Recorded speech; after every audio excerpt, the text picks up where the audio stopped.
Hello, my name is Greg Holland with Catalyst Manufacturing.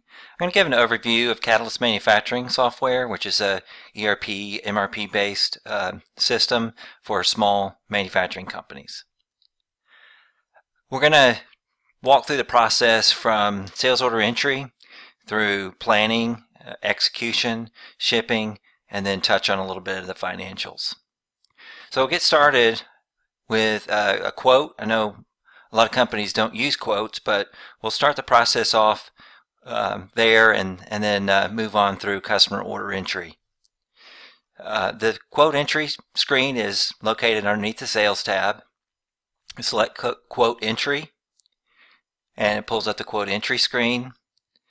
To navigate through the quote entry screen, as well as many of the other screens within Catalyst, you have a drop-down list that lists all the records in that particular list.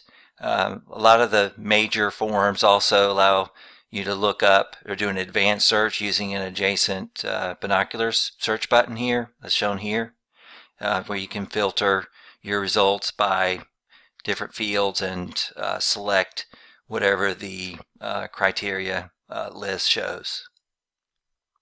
So in this case, I've pulled in an existing quote. It has fields in the order header. It has your standard line items, and then there's an order footer section. And that's the way the customer order entry screen is organized also. The other thing I'll note with any of the screens within Catalyst is that if you need field definitions or some description about how to perform any task or action within that screen, you can press the F1 key, and that'll pull up the Catalyst Manufacturing help topics.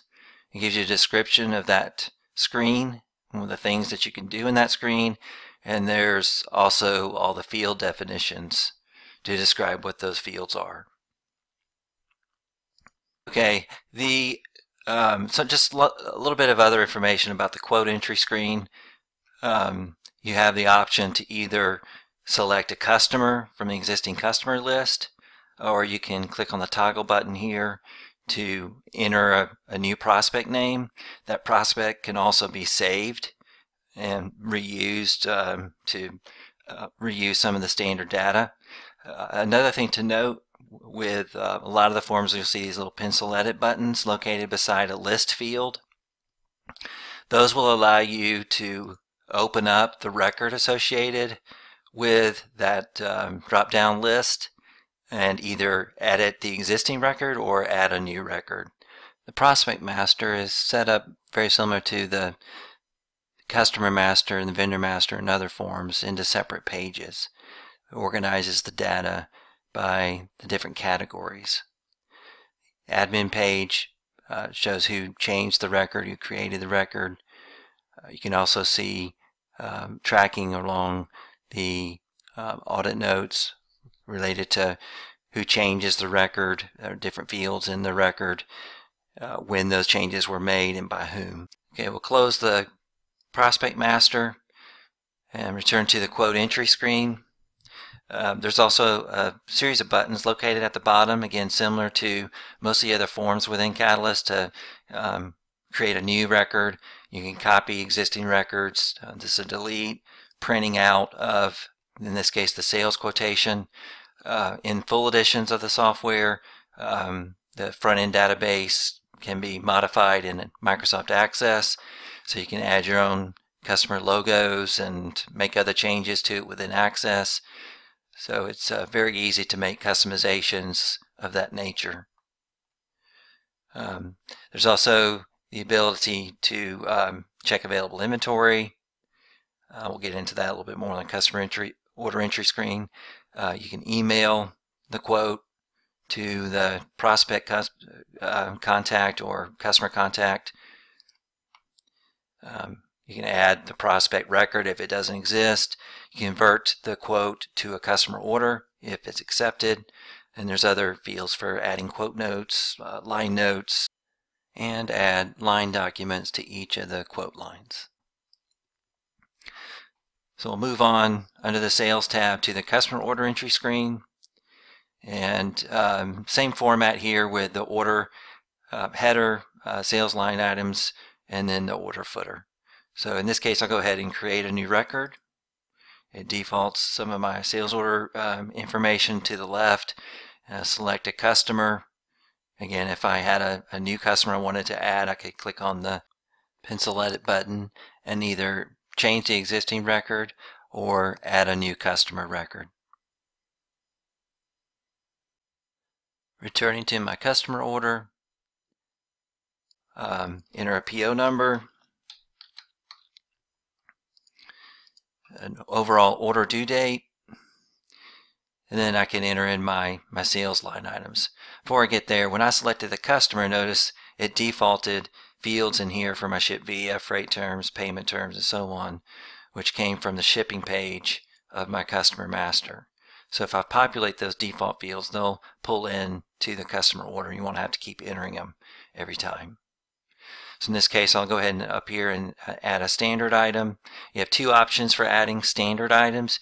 There's also items you can assign to each customer specific items, and those are viewed by clicking on the filter button. In this case, it detected that this customer had items. I could go look on the customer master on the items page and see there's this customer item that was assigned to this customer with their customer part number, with their price information. Or you can pull in, you can take off the filter button and look at all sellable items that are entered into the system. If you wanted to do a search on the items, you also can do that by different criteria.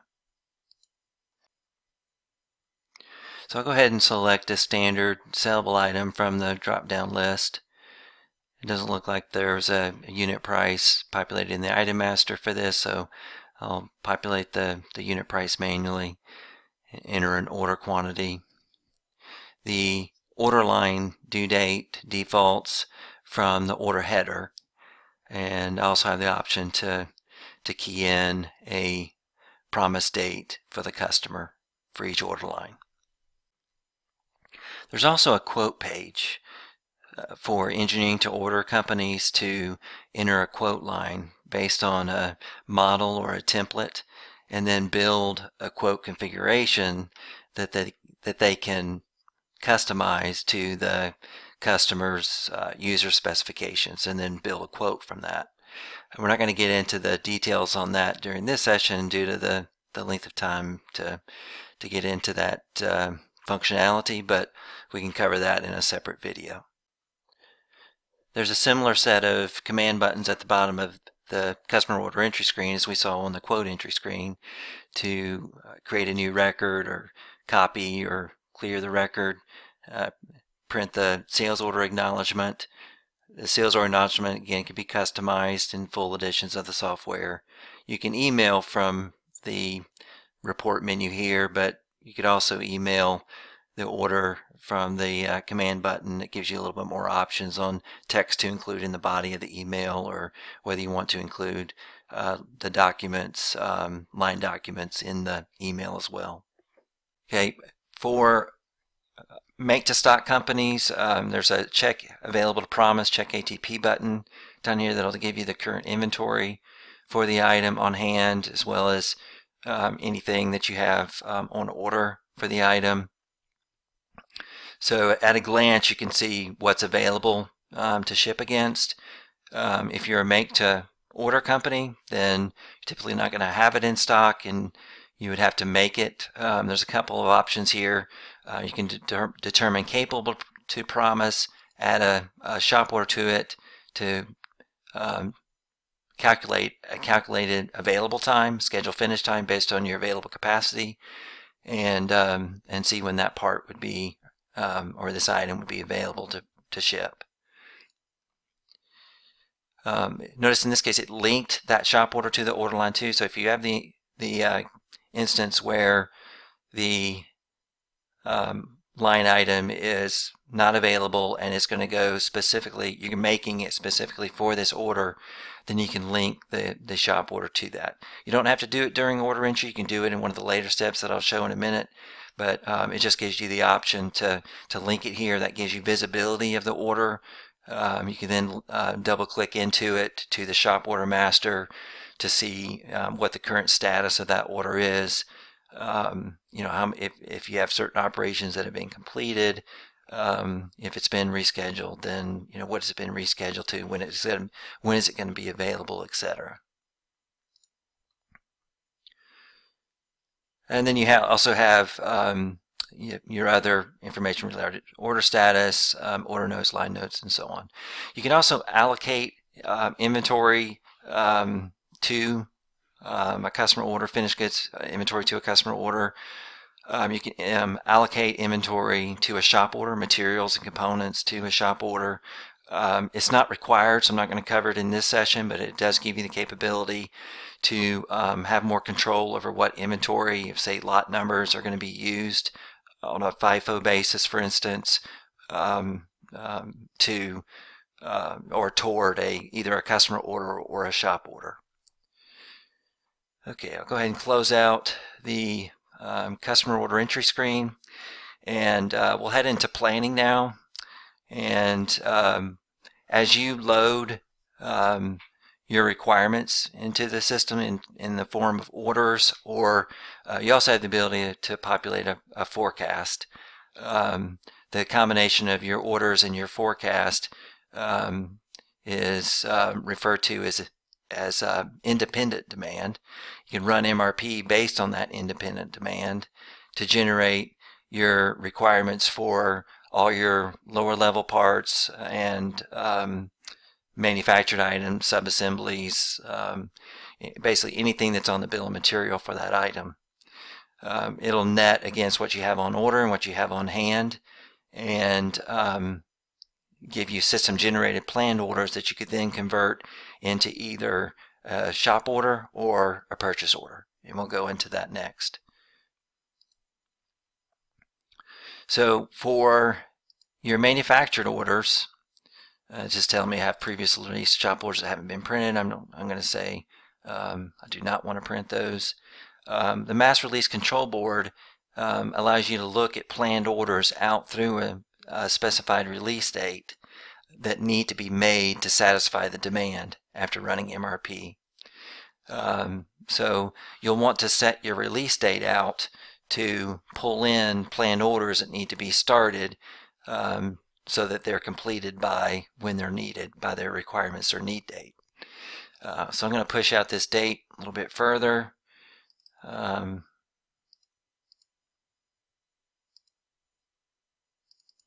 be able to pull in some of the planned orders that have been generated by the system. Notice my order type here is planned. I can also release shop orders if I wanted to, or firm planned orders if I'm master scheduling, but I'm going to leave it at the planned order default. And then notice I have some steps down here that I'll follow. So one of the first things I can do is say I'll have these items that need to be released. I'll go ahead and click on here, but a couple of them. Notice it's auto-populated my lot number. Is a configuration setting that is made in the company master, where you can tell it to automatically generate those lot numbers, or you would manually create them if you don't have them automatically populated. And whether or not an item is lot controlled or serial number controlled is specified on the item master. The item master and the company master are some data related that's referred to as foundation data that we'll get into in a separate video. So in this case, I've got a couple of these orders selected. Their release date and need date are calculated based on the lead time that's specified in the item master. So need dates being driven by, in this case, the order, the parent item above it, possibly the order, the finished products order that we just keyed in, and then the release date's calculated as an offset from the need date. So in this case, if I wanted to see the material planning screen for this item number, I could double click on that, and it would show me the material planning screen where here's all my demand requirements on the left hand side, and when MRP ran, it generated all these planned orders on the right hand side. In this case, my order policy was discrete, so it's generated a planned order for every demand requirement that I have. if I'd set up a different, like multiple of a lot size or fixed lot size or some other order policy, then it would have created planned orders in a different way. So in this case, I can just see, okay, the demand is valid. I'm going to look, or at least identify where that demand is coming from. But I can go down here, check material shortages. It's going to show me for every planned order that I checked. It's going to show me the materials that are needed for it and whether I have enough. So here's my quantity required. Any other release requirements that might already from any other shop orders that either might be checked as I am pulling this report or that have already been released. Gives me my on hand in the selected warehouse, and then any on order that I might have. And then any deficit is in red, and anything that's in blue is available. Now, the important thing to note is, especially if it's like in this case, another gray paint's a purchased item. Well, when MRP ran, it's going to have generated, if I have a discrepancy or a shortage, then it's going to have generated a planned order for this paint. So when my buyer goes in to the purchase order consolidation screen to generate and review the planned orders and convert those to purchase orders, then it would cover that deficit. It would cover this requirement. So you can have different policies on if I don't have the material, I'm not going to create the shop order. I'm not going to release the shop order until I have all the materials. Some companies approach it that way. Some others say, well, I have it on order, so if I check the order status and it's going to be here by the time it's ready to start production, then I'm going to go ahead and release the order so I can plan for it. So you just have to make those types of decisions as you're going through this process, or at least your planner would make those types of decisions. If the orders that I have marked as release are acceptable and I want to proceed, I'd mass release those. What that's doing is converting those planned orders into shop orders. And if I wanted to allocate these, I could allocate inventory to the shop orders in a kind of a mass allocate function. And I can also do that on a separate screen individually if I wanted to have more control over the allocation process. You can also schedule the release shop orders using the finite capacity scheduler in Catalyst. I'm not going to get into a lot of detail on this. I can do that in another session, but you basically can forward or backward schedule the shop order operations per shop calendar that you've created for all your different work centers to limit the scheduled hours to your capacity. So I'll skip that step, and then the final step is printing the shop order packets for what I released. The shop order packets basically consist of your shop order traveler. There's a pick list. There's an operation sheet if you want to track labor hours against a shop order. If there's a drawing that's been attached to the shop order, you can print that out, or a drawing or a file, PDF file or Excel file. It could be any number of different extensions, but it gives you an option to attach that to the shop order. You can also print out a work center dispatch report for the different work centers. That's if it's been scheduled, and it would tell you the different operations scheduled across each of the different work centers. So I'll click on a couple of these reports, like the shop order traveler, and give you a feel for what some of these look like. This one has the barcodes included. You have the option to either include or not include shop order or barcodes on the shop order documents. This is showing you the parent item that's being made and when it's scheduled to start and finish and so forth. And actually it's not a scheduled start, it's just basically your release date and your finish date for the order. And then the different operations required, and then for each operation the materials required. When the shop order is created, it's referring back to the product configuration for the item that you've specified. So there's a primary product configuration that you'll have created, and that's going to be used to copy into the shop order to create the shop order. So these are my list of operations that I'm going to be running across the different work centers. And these are the materials that will be used and consumed, and then what you'll need to do is issue those materials, and we'll get into that in the next step.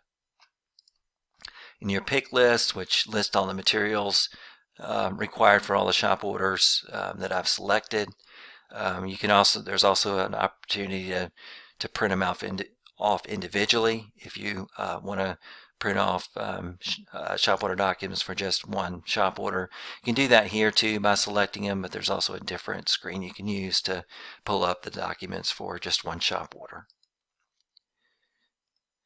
Alright, so I'm gonna some other features in here I won't get into as well, but if you had shortages, you wanted to immediately purchase those, you could go directly into the PO consolidation screen and do that from here. You can also print out this list. So for these these are planned orders that were generated to basically fill supply needs based on your available inventory and what your requirements were, based on the way MRP calculated it. Now for purchase, you'll do the same thing for purchase items. You do that through the planning screen also, but through the consolidate purchase orders screen, purchase order consolidation screen. In the same manner, you have a release date, so you can look at planned orders out through a particular release date, and this gives you the materials that that would need to be ordered to satisfy demand requirements. It pulls in the primary vendor as specified on the item master. You can also change that to a different material if you wanted to, to a different vendor if you wanted to select a different vendor. One approach here, or strategy here, would be to say that I'm just going to pull this up and order from a vendor at a time. So I would filter this by, let's just go J&J. Well, let's pick one that has a few more in here. Innovative storage, and had a few more items. So let's say all these planned orders were generated, and I want to order out through, in this case it's taking me out through around the middle of May, or actually in this case the beginning of June. Now these are all for the same item. I could combine these into a single item if I wanted to, with one due date, or I could leave them out as separate deliveries with separate due dates for the vendor to ship them to me incrementally. But I have that control, so I can, again, just to show you here, if I wanted to manually change that, I could change this to 6.2 and increase my quantity to be the sum of these 3 line items, and only release that one item with this release date or with this need date. And let's say on these items, let's say I want to receive them out in separate deliveries, and so I'd mark those out, click my button to create it. It opens up the purchase order entry screen where I see these. It's added those 4 line items, and it's pulled in all the default information for my vendor as stated on my vendor master. So this information just defaults in if you have it all populated. It's pulled in the order quantities. In this case, it couldn't pull the prices. It didn't have the default pricing set up for the item. I can right click on this field, edit the item, and look at my pricing. So it's set up to vary by vendor item, but I don't have the vendor item set up for this material. So I can set up or specify if I wanted to vendor items for an item with their own price, manufacturer information, and so on. Or I could use last PO price. I could use just a fixed price. I could vary by quantity and set up price breaks based on quantity. So those are my different price options for purchased items. Alright, so these are my different due dates. There's also the ability to support dimensional inventory items. I didn't mention that earlier, but if you do have parts that are similar in all respects except through one dimension, for instance, say lumber, 2x4s, you might order in a bunch of different lengths. In this case, it's showing 1-inch tubing. You might sell in a bunch of different lengths, so you could treat that as one item, as a dimensional inventory item, and have multiple dimensions for that item that you stocked, and not have to make separate item masters for it. Okay, so the same thing here applies. You can print the purchase order to send to your vendor. Again, modifying this in full editions to add your logo if you'd want. You can email that to the vendor and include any PO documents, like if you had a specification document you wanted to send with that, then you can include that with it. There's some other features that you can also look at clicking F1 and pulling it up, but that's basically how you convert it. You can also go directly to a single purchase order if you wanted to just create a purchase order without having to go through the purchase order consolidation screen. You just pull that up through the purchase order entry through the purchasing tab, and create it that way. Okay, so that gets you through the some of the planning aspects of the software. Now you get into execution. So you've generated your shop orders, you generated the paperwork for that, you've issued them to manufacturing to run, and manufacturing executes against those, and they're going to consume the material that you've issued to them or allocated to them, or that they need to support that shop order. So those transactions then have to occur in the system. So I'll go through some of those transactions. They're posted as inventory transactions and labor transactions. For shop orders or your manufactured items, for the requests that they have for material, you'll have to transfer that material to them. So somebody would have to enter material transfers from one location to the next to keep track of your inventory by location. If you have just one location in your system, then obviously you wouldn't have to do a transfer.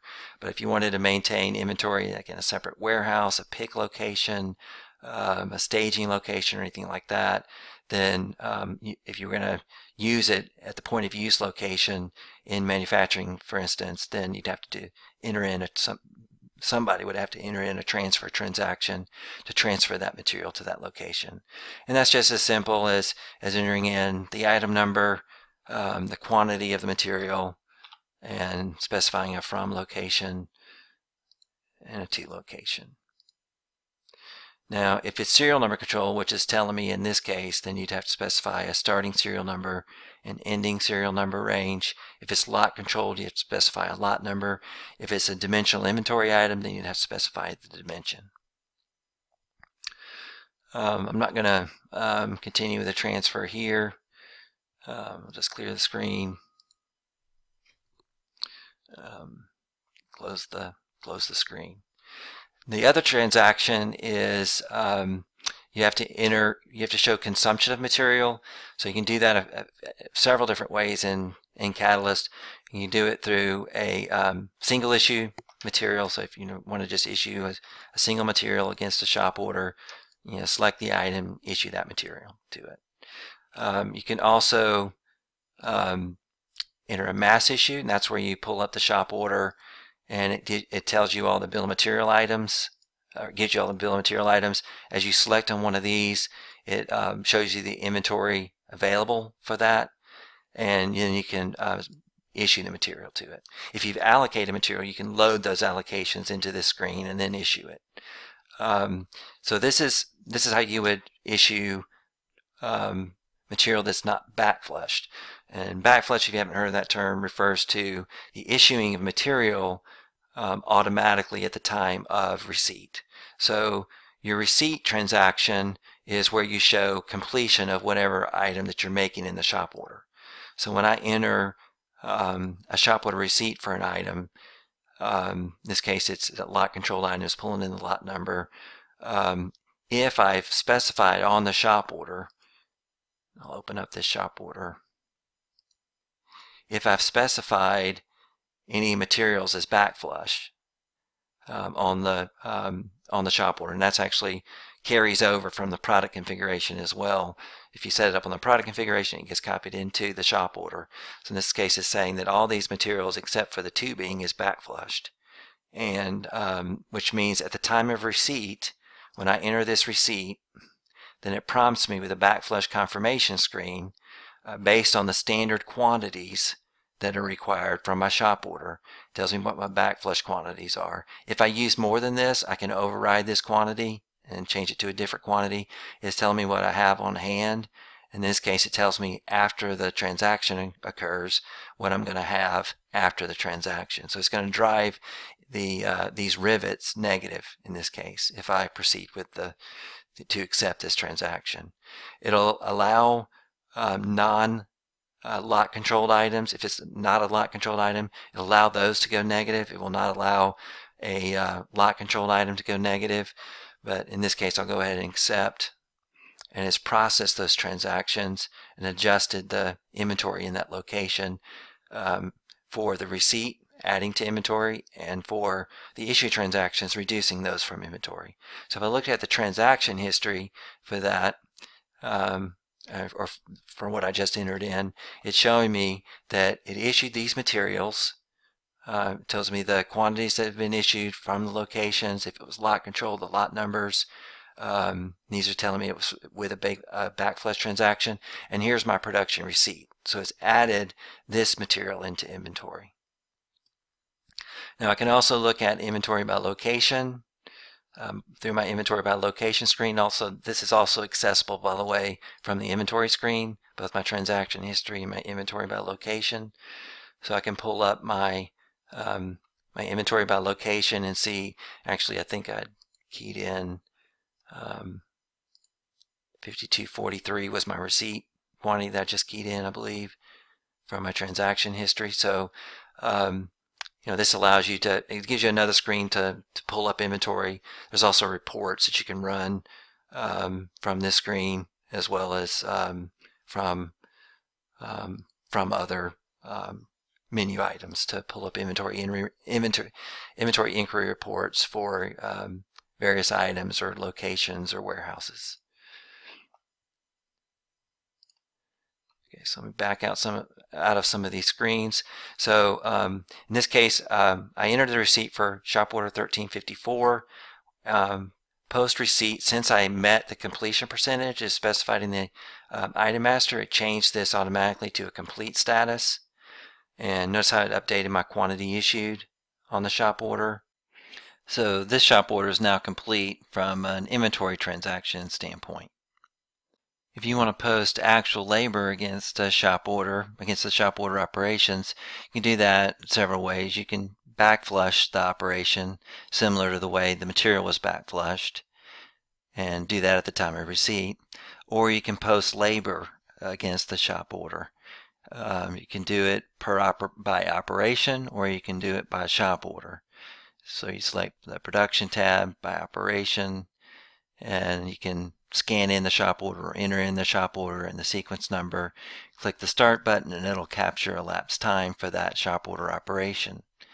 You can post the time, the operation hours, either by run hours, for setup hours, or for downtime, and save that transaction. Or they could report labor by shop order, which allows the entry of the hours as well as quantity that may have been completed against that shop order over that specified time. So what the posting of really both labor and materials gives you is the option to view the cost variance for a particular shop order, so that you can see the standard cost for the item, but how the actual costs compare to that based on what I've keyed in as issued materials against that item, and any hours that I might have reported through the shop order labor entry. I can also see that on the shop order master. If I open that up, I'll pull up the shop order that I just keyed in, and down here there's a review cost button.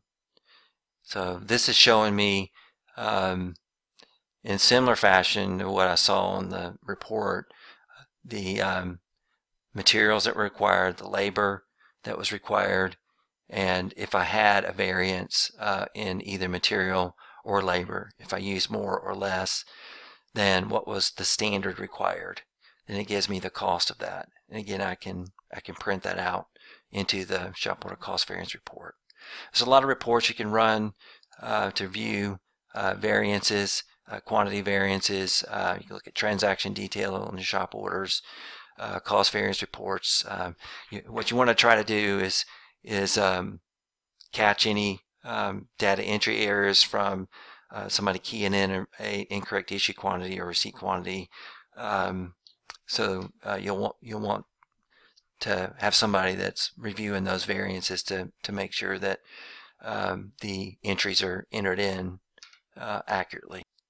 So that covers the manufacturing execution side of it. On the purchasing side, for the purchase orders that I created, you can enter PO receipts by purchase order number, key in a packing list number, receipt quantity.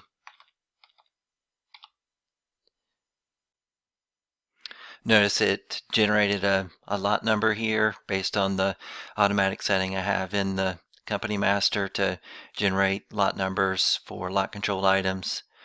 The warehouse and location defaulted from the item master in this case. I'm just going to key in a receipt for this first line item here, save that. It's created my receiver. I can look at that through the report section, or I can go down here to my receiving report and pull up my report, print it out for documentation purposes. Okay, so that covers pretty much the execution piece of it that we have time for. On the shipping side, once you've made the material and received it into inventory, you can now ship it. And there's a couple of ways to create shipping documents in the system. You can enter them in by allocation, so you can pull up a customer order screen and look at your open orders through a certain due date, item number, and so forth. Let's just go out into the May time frame to pull some stuff in. So I can allocate inventory to this and then generate shipping documents based on those allocations, and then print out pick tickets associated with that to pull the inventory from the warehouse. Or I could do it by available quantity, and same thing here. I would need to move this date out to pull in anything less than that due date. So in this case, I can look at these items that are due, or order line items that are due, and review my availability. In this case, it's showing me a report indicating whether I have the inventory available for it.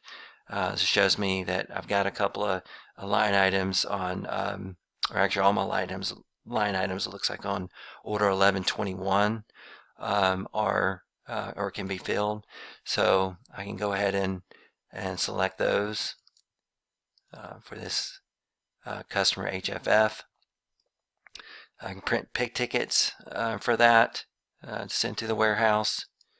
Create my ship documents, which is what I'd use to print out my packing list and bill of lading.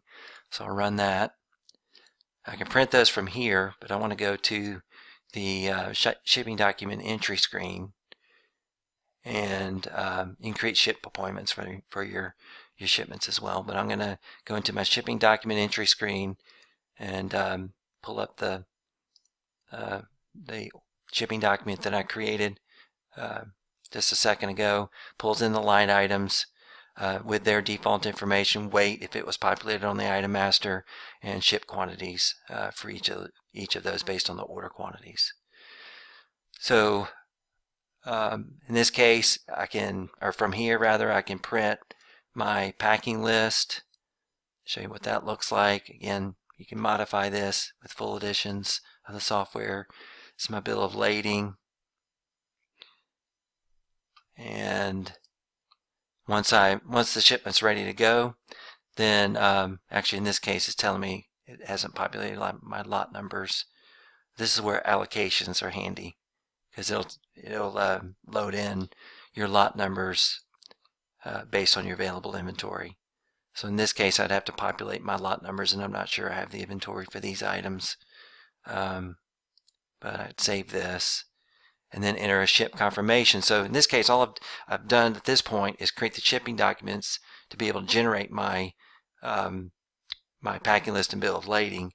To actually reduce my inventory and create the invoice, I have to enter my shipment confirmation.